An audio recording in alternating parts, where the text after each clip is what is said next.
Nearly a year after deadly flooding swept through a Texas summer camp, the owners of Camp Mystic are filing for bankruptcy. 28 people, including 25 little girls, were killed when those floodwaters hit those cabins at the camp. The camp had planned to reopen for this summer, but Texas officials shut that plan down, saying that the leaders there were not prepared.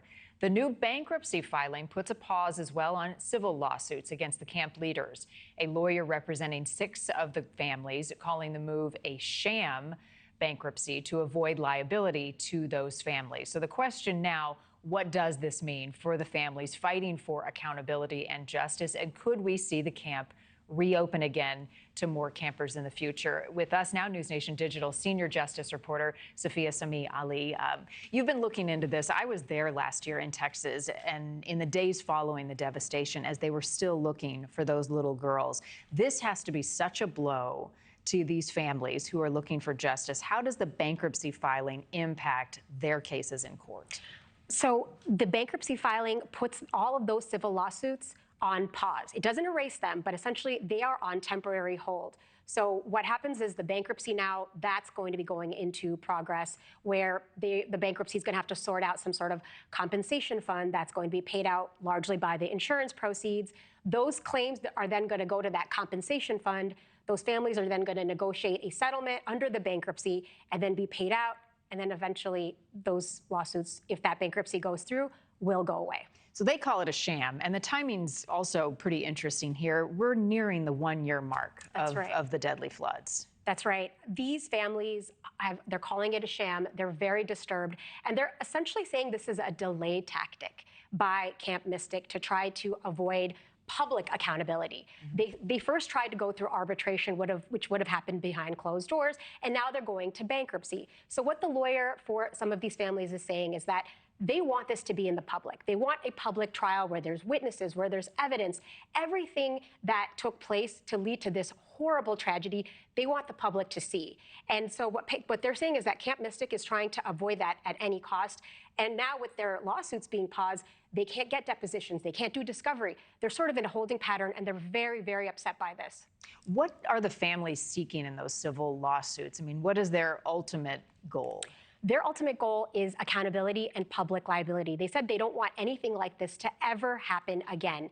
And the more public that is, that trial, the steps that were taken, things that were supposed to be done that didn't get done, that's what they want out in the public. They want Camp Mystic to be held responsible, liable in a public forum, and ultimately they said they want to prevent any future tragedies. As all of this has played out, the camp had planned to open up for campers this summer, which I think to many was shocking that they were going to open up camp again. That will not happen, at least not this summer, but does it happen down the road? That is such a good question. I think that's the million-dollar question right now.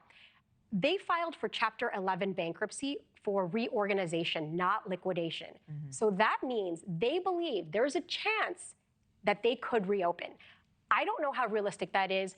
It's going to be very difficult for them to get insurance. I don't know what parents would ever send their kids back to that camp. So they do think they could reopen. Now, the interesting thing is that if they want to reorganize, those families in a bankruptcy proceeding get a vote. They vote to approve that reorganization. And if those families don't, the majority of those families don't approve that, they don't get to reorganize. They have to liquidate.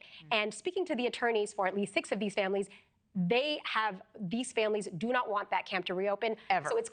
So it's going to be a very hard vote for Camp Mystic to get in that bankruptcy proceeding. Finally, do we have a sense on timing for these bankruptcy cases? I mean, how long could this thing draw out? You know, it'll actually be shorter than a trial. Okay. So you would be surprised. The bankruptcy proceeding will probably happen a lot sooner. It'll go through a lot faster than a trial. I mean, trials take a really long time, preparing witnesses, going through all of that. So it's not going to be short, but it's definitely going to be going a lot quicker than if we had moved through a proper jury trial. Yeah, well, what a nightmare that these families continue to live. 28 lives lost, and I believe one of the girls has still never been found. Yeah, what a tragedy. All right, Safiya, thank you for the update. Thank you for watching. Subscribe below and download our NewsNation app right now on your phone, and you will get fact-based, unbiased news for all Americans.